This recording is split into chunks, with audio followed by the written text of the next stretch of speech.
The government of Nicolas Maduro in Venezuela has steadfast support from many friends in the Caribbean and other parts of the world, despite numerous allegations of violations of international law, aggressive acts toward its neighbor Guyana, and intolerance of political dissent within Venezuela. Yet these actions have driven millions of Venezuelans to flee their homeland, making them the second largest group of refugees globally.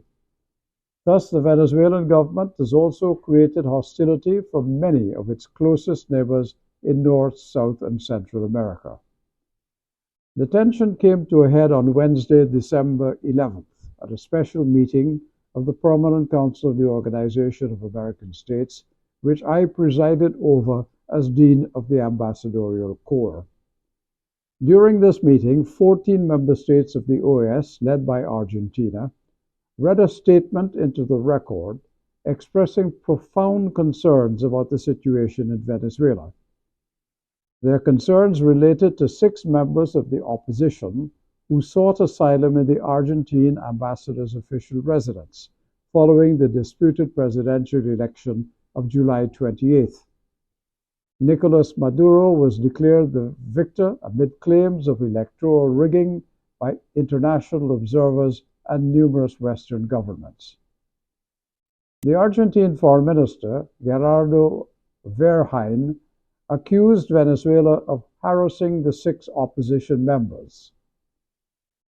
These 6 are allies of opposition leader Maria Corina Machado, who was barred from running in the July 2024 election. Verheyen detailed acts of physical extortion and psychological terror inflicted on the asylees, including water cuts, electricity interruptions, restriction on food deliveries, and constant surveillance of the Argentine diplomatic compound in Caracas, in which they have sought and have been granted asylum in accordance with international law. The statement was not supported by 11 CARICOM countries and 7 Latin American states, which have maintained cordial ties with Maduro's government. Paradoxically, these same countries have a strong tradition of democracy, the rule of law, and free and fair elections in their own countries. These nations are also bastions of political and human rights, accepting free speech and dissent while rejecting the repression of political opponents. Their good relations with the Maduro government stem in part from gratitude for the assistance Venezuela provided after the global recession of 2007 to 2009, and particularly through the Petro-Caribe initiative, which eased the burden of high oil prices. However, such gratitude can be eroded by overt infractions of democracy and international law by the Venezuelan government. For the 11 Caribbean nations to maintain credibility as advocates for democracy and justice, particularly when seeking economic and climate justice on the global stage, they cannot ignore breaches of these principles by any country, including Venezuela. Therefore, if Maduro's government wants to retain and strengthen the support of its Caribbean friends, it must demonstrate readiness to uphold democracy and honor the international conventions to which it is a signatory.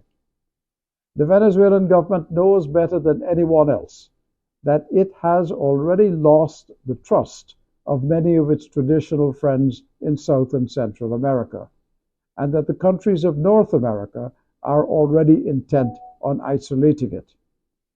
One of the conventions, therefore, to which it should show respect and adherence is the Convention on Diplomatic Asylum, which was concluded in Caracas in 1954 and to which Venezuela is an original signatory. Article 1 of this convention says this: asylum granted in legations, meaning embassies, war vessels and military camps or aircraft to persons being sought for political reasons or for political offenses shall be respected by the territorial state in accordance with the provisions of this convention. Yet the Maduro government is accused by 14 neighboring states in the Americas of violating this principle. And it is this principle that lies at the crux of the present tension between Venezuela and Argentina. At the OAS meeting to which I referred, Brazil's ambassador to the OAS, Benigno Belli, explained the situation. He told the meeting that since August 2024, the Argentine diplomatic premises have been under Brazil's custody at Argentina's request and with Venezuela's consent. All of this in keeping with adherence to the Vienna Convention on Diplomatic Relations, which mandates the inviolability of diplomatic premises and the protection of mission properties, even in cases of severed relations. However, on September 6th, Venezuela revoked Brazil's authorization, accusing the asylees of having conspired to commit terrorist acts, claims that Venezuelan government has not supported by any publicly presented evidence. The Brazilian ambassador emphasized that to date, no alternate custodian has been appointed by Argentina or accepted by Venezuela, leaving Brazil to continue its custodianship. This impasse further deepens the international community's concerns over Venezuela's commitment to the Vienna Convention and the Convention on Diplomatic Asylum. For Venezuela, this situation presents both a challenge and an opportunity. While its actions may be dictated by domestic political considerations, adherence to international law offers a path to rebuilding trust among its neighbors in the Americas. By upholding the inviolability of Argentina's diplomatic premises and granting safe passage for the asylees, Venezuela can demonstrate a renewed commitment to the principles of diplomacy and international cooperation. This could ease regional tensions and open doors to economic and political cooperation, ultimately benefiting the Venezuelan people. This issue transcends domestic political considerations. It is a test of Venezuela's willingness to respect established norms and conventions that underpin the global order. The international community has made its sentiments clear that compliance with these norms is a legal obligation. However, for Venezuela, compliance could also be an important step toward mending strained relations in the hemisphere.